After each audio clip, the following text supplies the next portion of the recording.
오늘 미국 시장도 반등했습니다. 어 어제 오른 것보다는 좀 덜하지만 일단 궤도를 유지하고 있고 지금 전고점을 돌파했거든요. S&P 500 지수가. S&P 500 지수 전고점 돌파한 뒤에 일반적으로 한 10% 정도는 추가 상승 여력을 충분히 내포하고 있는 상황이기 때문에 어 일단 앞으로 더 갈 수 있는 가능성은 충분히 열려 있는 상태입니다. 그리고 국채는 사실은 좀 내려오고 있어요. 수익률이. 지금 인플레이션 압력이나 이런 기대 인플레이션 이런 것 때문에 좀 들썩들썩하면서 뭐 "위로 올라간다." 막 이런 얘기를 하고 제이미 다이먼 같은 경우에는 굉장히 위쪽도 불렀는데 수익률을 추세적으로 내려오고 있습니다. 이건 쪼끔 있다가 다시 보고요. 그다음에 이게 dak스고요. 얘가 니케이입니다. 근데 우리나라는 사실 다른 지역보다 아주 단기간에 굉장히 빠른 속도로 이재명 정부 들어오면서 허니문 시즌을 보냈고 다른 국가들은 올라오는데 저희는 이제 이틀 연속 빠졌습니다. 어 일단은 유가가 급락했고요. 이스라엘하고 이란 간에 불붙은 상황이 꺼지는 것 같으면서 주간 단위로 11% 빠졌고 금값은 월간 단위로 마이너스로 진입했습니다. 이스라엘하고 이란 전쟁이 끝났는지 안 끝났는지는 지금 설왕설래가 많긴 하고 한데 잠재적으로 내포되고 있긴 한데 '이란이 뭔가 반격을 할 수 있는 뭔가 여건이 있나?' 이런 생각을 하긴 합니다. 일단 트럼프가 원튼 안튼 단기간에 뭔 일이 또 터질 수 있는 가능성은 하고 있긴 한데 그게 실현될 수 있는 가능성보다는 그냥 눌린 상태로 이 형태로 가는 게 아닌가라는 생각이 좀 들긴 하고요. 요거 경제 지표들이 여러 가지가 나왔는데 요거 인제 필요한 것들만 중간에 잠깐씩 보고 일단은 이제 미시간 심리 지수가 나왔는데 인플레이션 기대치는 뭐 6.6 이었던 게 전월에 5.0대로 좀 많이 낮아졌고 5 년치도 낮아졌습니다. 장기 인플레이션 기대치도. 그리고 현재 상황에 대한 심리 지수도 이제 바닥을 찍었다가 다시 올라오고 있고요. 그다음에 기대치보다 높게 나왔고 요거는 인제 현재하고 미래를 합산한 겁니다. 그것도 역시 올라오고 있고 기대치를 넘어선 예상치를 넘어선 상황입니다. 그리고 애틀란타 그러니까 연방준비의 GDP 실질 성장률이 사실은 뭐 마이너스 0.5 뭐 0.3 이렇게 얘기하다가 0.2 정도로 낮게 나왔다가 지금 다시 0.5 마이너스 0.5로 좀 더 실제적으로 속보치보다는 더 많이 내려갔다고 나왔는데 애틀란타에서 나오는 그 GDP 나우 같은 경우에는 예상치보다 쭉 빠진 상태에서 2 분기 성장률이 잡힐 거다라고 하는 얘기가 나왔습니다. 그러니까 이게 점점 미국의 그 성장 강도가 약간씩 둔화되고 있는 그런 느낌이 보이기는 합니다. 그리고 심리지수 쪼끔 전에 미국이 개선되는 쪽으로 나타나는 쭉 내려갔다가 그런데 이건 유럽이거든요. 유럽 같은 경우 이거는 유럽의 EU 연합의 데이터인데 이게 유럽 모든 지역에 이 소비자하고요. 그다음에 가계 심리가 혼합된 거라고 보시면 됩니다. 예 가계란에. 가계하고 기업 간의 심리가 혼합된 거라고 보시면 되는데 여기 보시면 최근 트렌드를 보면 이게 추세적으로 내려오고 있습니다 지금 계속. 그래서 주가는 위로 밀려 올라가고 있긴 한데 dak스 같은 경우에 이 심리 지수는 그걸 반영하지는 못하고 있습니다. 음 그리고 요게 PC인데요. PC 데이터는 4월 대비해서 여기 보시면 약간 반등했죠. 약간 반등했습니다. 추세적으로 지금 내려오다가 살짝씩 반등했습니다. 2.3, 2.7로. 코어도 마찬가지고 이게 코어입니다. 코어도 마찬가지고 전체 헤드라인도 마찬가지고. 그리고 소매 판매가 보시면 트렌드가 올라오다가 작년 하반기 12월 달에 이 같은 경우는 뭐 추세적으로 그냥 밀고 올라왔으니까 괜찮다고 보는데 올 초에 줄어들었다가 이제 4월 관세 발표 전에 급등해서 3월에 그 여파로 조금씩 내려오고 있는 거다라고 우리가 이해를 할 수도 있습니다. 그런 형태로. 이거 이제 리얼 PC도 마찬가지입니다. 이 리얼 PC 구스거든요. 근데 보시면 작년 하반기까지 추세적으로 밀고 올라오다가 올 초에 뚝뚝 떨어졌다가 3월, 4월에 받치고 올해 다시 내려왔거든요. 그리고 요거는 서비스입니다. 근데 이제 서비스 같은 경우에는 구스 볼까요? 구스 같은 경우 보시면 이렇게 경기가 사이클이 수축 국면으로 진입하기 시작하면서 이 구스가 떨어지기 시작하는데, 이 서비스 같은 경우에는 사실 보면 이 경기 수축이 들어와서 진입하고 있는 과정에서도 얘가 강렬하게 밀고 올라오는 이런 패턴, 그리고 잘 안 꺾이는 이런 패턴이 있거든요. 최근 트렌드를 보면 쭉 밀고 올라오다 지금 꺾였거든요. 물론 이게 이미 말씀드렸던 하반기까지, 작년까지는 밀고 올라오다가 트럼프 관세나 이런 부분들 때문에 살짝 두르는 게 소비가 쭉 늘어나면서, 그러니까 미국의 그 트럼프 관세 영향이 제품에서 영향을 미친 것처럼 서비스에도 영향을 미쳤다라고 할 수 있긴 한데, 사실 관세 쪽은 주로 수입되는 제품 쪽에 영향의 타격이 좀 크잖아요. 그래서 요거 서비스가 이렇게 움직이는 건 조금 미국의 가계 소비가 좀 둔화되는 거 아니야? 라는 생각을 들게 만들거든요, 저한테는. 4월에서 5월에 살짝 내려온 거는 사실 이게 이제 리얼이기 때문에, 좀 전에 봤던 물가가 살짝 올랐잖아요. 요런 부분들의 반영을 했다고 생각할 수는 있는데, 그럼에도 불구하고 이게 우상향을 하지는 않았다는 느낌인 거거든요. 살짝 내려왔으니까, 물가를 반영한다 하더라도. 그리고 여기에 이제 전체 PC입니다. 얘가. 그러니까 제품하고 서비스를 다 합산한 거죠. 두 가지 다. 이 두 가지 다 합산한 것도 보시면 트렌드가 이렇게 작년 하반기까지는 추세를 유지하다가 밀려 내려오고, 그 관세 때문에 대규모로 뭔가 지출이 있었다가 이제 5월 달에는 밑으로 밀려 내려왔습니다. 그럼 이 하반기, 이제 이 뒤에도 뭔가 이제 살아나고 움직이고 이런 부분이, 관세 부분이 좀 정리가 되면 될 거냐라고 하는 부분을 우리가 생각을 해볼 수 있긴 한데, 이게 미국 개인 소득이거든요. 이 두 개는 명목입니다. 나머지는 실질입니다. 그런데 다 여기 정점을 치고 꺾였어요, 지금. 지금 소득 부분도 이게 뭔가 영향을 받은 것 같아요. 5월달. 5월달에 보면 소득 부분이 꺾였잖아요. 그러면 여기서 소득 부분이 꺾였기 때문에 이게 5월달에 꺾였죠. 소비 지출 같은 것들이. 이것도 당연히 소득에 영향을 받았겠죠. 그래서 경제 지표가 사실 물론 이게 이제 추세적인지 아닌지는 봐야 되겠죠. 소비도 마찬가지고. 그러니까 이 주시장이 이게 날아가는 거를, 이게 뭐 한 달만 꺾인 건지 두 달만 꺾인 건지 추세적인 건지 우리가 모니터링 해봐야 되겠지만, 이 당위성이, 이 경제 지표가 소비 지표나 이런 것들, 소득 지표가 이렇게 추세를 유지하면 이 당위성을 유지하기가 쉽지는 않을 거라는 생각을 하고 있습니다. 그리고 펍배수가 22배 정도는 도달했을 것 같아요. 최근 트렌드의 가장 상단까지는 올라왔을 것 같거든요.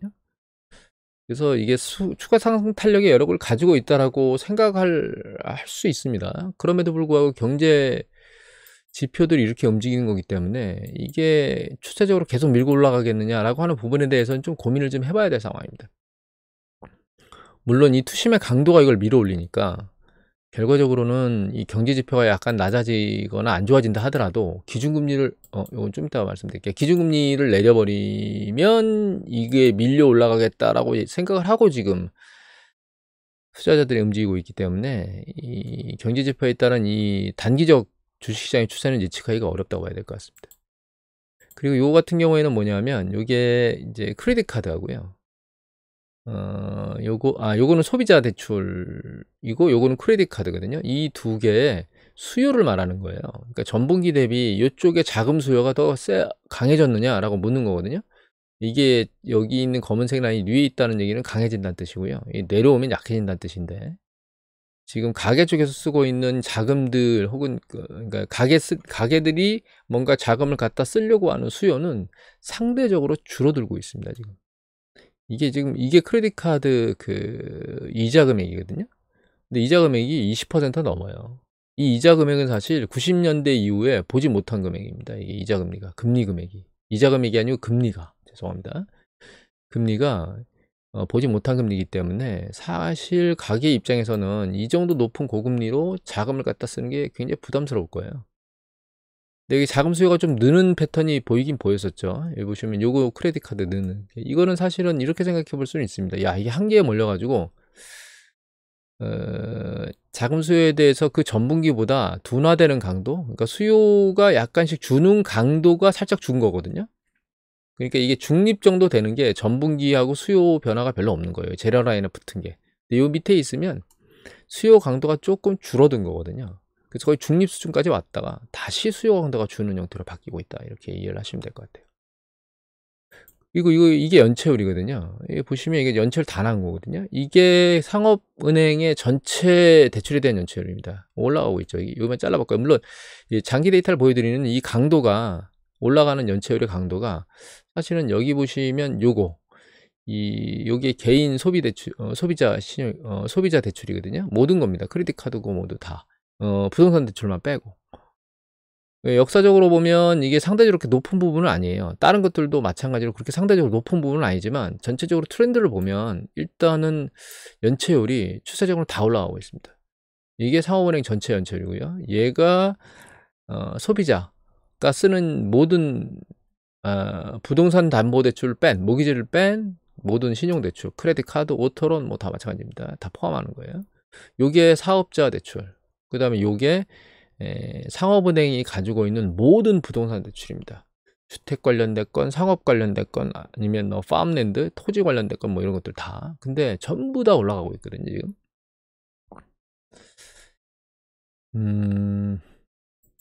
그래서 이게 사실 파산 숫자도, 이거 파산 숫자인데, 이건 어디냐면, 뱅크럽시 워치라고 하는 곳에, 리안스톤이요?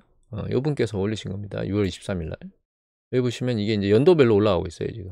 그러니까 해당 연도에 첫째 주, 둘째 주 이렇게 해서 비교해서 보여주는 거거든요. 보면 이제 계속 트렌드가 작년도보다 계속 올라가는 패턴들로 계속 일어나고 있고, 연체율도 상당히 올라가고 있는 궤도를 아직은 꺾지 않은 상태인데, 물론 이 상태에서 연준이 기준금리를 내려주면 연체율도 좀 떨어질 수 있는 가능성이 높아지고 파산도 좀 떨어지는 거 아니야? 라고 하는 생각을 우리 해볼 수는 있어요.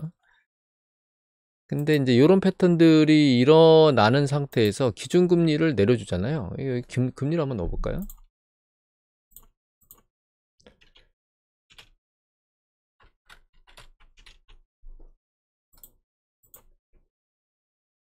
자, 이 기준금리 데이터가 들어갔는데, 우리가 기준금리 데이터를 넣어서 결과적으로는 연준에서는 뭔가 이 안 좋아지고 있는 궤적, 안 좋아지고 있는 궤적들 있죠, 여기. 안 좋아지고 연체율이 올라가는 궤적을 잡기 위해서 금리를 내려주는데, 중요한 거는 이 궤적이 내려간다고 해서 문제가 바로 해결될 수는 없을 수도 있습니다, 사실은. 뭐 예를 들면 이제 이런 시기 같은 경우에는 여기 가계대출이 이렇게 추세적으로 내려가고 있었는데 금리를 내려주면서 일정 부분 경제 수축이 더 일어났거든요. 근데 연준이 중요한 건, 또 한 가지 중요한 건 이 금리를 도대체 얼마나 내려야 이 궤도가 잡힐 거냐라고 하는 논제예요, 사실은. 금리를 이제 일정 부분 내린 다음에 여기 보면 가계대출 연체율이 조금 잡히는 그런 형태의 궤적을 보이고 있긴 합니다. 이거 플러스로 더 내려주면 얘가 좀 궤적이 잡힐 가능성은 존재하겠죠. 근데 그 가능성이 도대체 어느 정도일 거냐. 그리고 나머지 영역도 지금 상승하는, 나머지 영역 같은 경우에는 상승하는 패턴을 보이고 있는데 이게 잡힐 거냐. 이런 부분들을 우리가 고민을 좀 해봐야 될 부분이기 때문에 여기서 금리를 더 내려서 경기 사이클은 둔화 쪽으로, 둔화 정도만 하고 올라가겠다. 이렇게 인지하고 그 미래를 투자하는 거니까 주식은 베팅을 해서 계속 올라갈 거다. 이렇게 우리가 생각하는 게 가장 긍정적인 시나리오입니다. 다만 이제 그 과정에서도 너무 빠른 기간, 얘가 단기간 올라가면 이미 말씀드렸던 퍼배수가 있잖아요. 포워드 퍼. 그거 좀 잠깐 볼까요? 이거 야데니 리서치 데이터입니다. S&P 500 지수 지금 이건 6월 26일자거든요. 이제 6141이고 오늘은 종가가 6187이니까 조금 더 올라갔겠죠? 여기 보시면 이 최근 이제 트렌드를 보면 22배를 건드리는 게, 22배까지 건드리는 게 맥스예요. 지금 요거 22배 건드렸을 것 같거든요. 요거에 22배니까 요거에 22배가 아니고 여기는 퍼배수가 안 나왔네요. 포워드 퍼배수가 안 나왔네요. 여기는 포워드 퍼배수가 나왔으면 쉽게 말씀을 드릴 수 있을 것 같은데 포워드 퍼배수가 안 나왔네요. 여하튼 그래서 한 22배 거의 다 밀려 올라왔기 때문에 사실은 여기서 추세를 계속 강하게 유지를 하면 물론 뭐 미래 EPS를 좀 긍정적으로 잡고 애널들이 그러면 EPS가 포워드 EPS가 올라가니까 요 배수를 22배 맞춘다 하더라도 밀고 올라가겠죠. 그런데 좀 전에 봤던 뭐 이런 그 경제 소매 판매나 이런 것들, 이런 부분들이 꺾이고 그다음에 소득이나 이런 것들, 이런 것들이 좀 꺾이는 뉘앙스가 보이는 상태 하에서 관세 물가가 살짝 코어 물가가 살짝 들리는 모습을 이제 보이고 있죠. PCE 물가가. 이런 트렌드면 전체적인 뉘앙스는 물가는 살짝 올라가는 궤도, 그러니까 관세로 인해서 살짝 영향을 받는 궤도에 가 있고 소득은 살짝 안 좋은 쪽으로 움직이고 있는데 이게 추세적인 건 봐야 되겠지만 그런 영향을 받으면서 소비가 살짝 줄어들고 있는 거 아닌가라는 생각이 들고 거기에 자금이 소득이 부족하면 갖다 돈을 당겨서 써야 되는데 가게들이 뭔가 자금 수요에 대해서는 약간 강도가 떨어지는 것 같고 부담화에 대한 금리가 좀 높은 부분이 있고 그리고 연체율은 추세적으로 계속 올라가고 있다고 하는 전반적인 상황. 그 다음에 여기다 이제 하나 더 말씀드리면 신규 실업수당 청구 건수는 뭐 계절적으로 왔다 갔다 하는 거다 이렇게 라고 말할 수 있긴 한데 여기 계속 실업수당 청구 건수를 보면 추세적으로 올라오고 있죠 지금. 고용지표가 이런 것들을 보면 그냥 안심하고 얘가 밀어 올라갈 것이다 라고 그냥 무작정 조정 없이 그렇게 이해하는 거는 조금 부담감이 좀 없지 않아 있다는 생각이 듭니다. 그리고 다른 것들을 좀 보면요. 요게 투자거든요.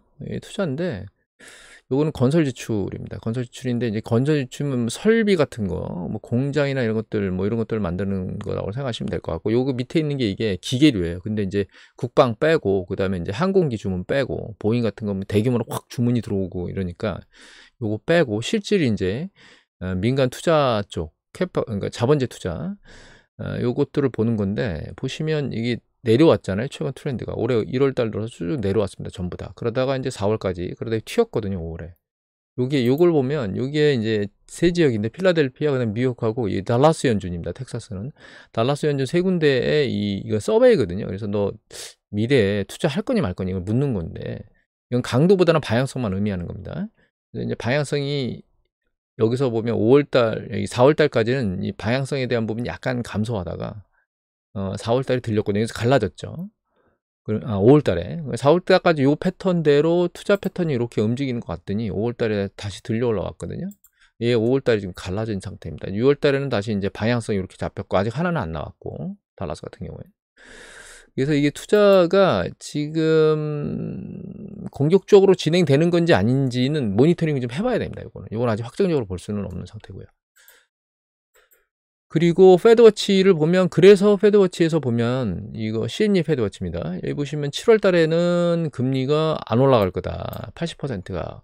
근데 9월 달에는 뭐 70%가 거의 90% 가까이가 최소한 한 번 이상은 내릴 거야. 그 다음에 10월 달에 가면 이게 60%, 66% 정도가 또 한 번 이상은 내릴 거야. 이렇게. 그래서 연속 9월하고 10월 달에 금리를 내릴 거라고 예측하는 전문가 쪽 베팅이 좀 강한 편이거든요. 그런 것들을 기반으로 해서 얘가 이제 밀고 올라가고 있다. 이렇게 일을 하면 되는데 이미 앞에서 말씀드렸던 것처럼 이게 소매 판매하고 소득 부분 뭐 이런 경제 지표들이 안 좋아지고 있다라고 하는 부분을 생각해 보면 강세장에 대해서 무조건 안심만 하고 얘를 들여다보기는 좀 쉽지는 않은. 그런데 우리가 광기라는 얘기를 하잖아요. 아무리 지표가 저래도 밀고 올라가겠다고 판단하면 한두 끝도 없다는 건 감안하지 않을 수가 없는 부분이기 때문에 최근 트렌드를 보면 그렇습니다. 금리만 내리면 강하게 밀고 올라가겠다는 트렌드를 보이고 있기 때문에 그리고 트럼프가 공격적으로 지금 금리를 내리는 형태로 뭔가 액션을 자꾸 하고 있으니까 그런 방향에서 생각해 보면 단기적으로는 S&P 500 지수가 머리를 들고 더 올라가지 않을까라는 생각을 우리가 안 할 수는 없는 상황인 것 같아요. 추세적인 판단은 불확실한데 단기적으로는 최근 트렌드를 보면 강한 변동성, 그러니까 윗방향으로 머리를 잡고 있는 것 같은 게 최근 느낌입니다. 다만 경제 지표가 좀 좋지 않아지고 있다는 점, 그게 소비 쪽, 소득 쪽, 고용 쪽 이것들이 같이 지금 혼재돼서 일어나기 시작한 처음점 아닌가라는 생각이 지금 들거든요. 그래서 요 부분은 조금 유심히 잘 관찰해야 될 부분이 아닌가 이런 생각이 듭니다. 오늘 이것으로 마치도록 하겠습니다.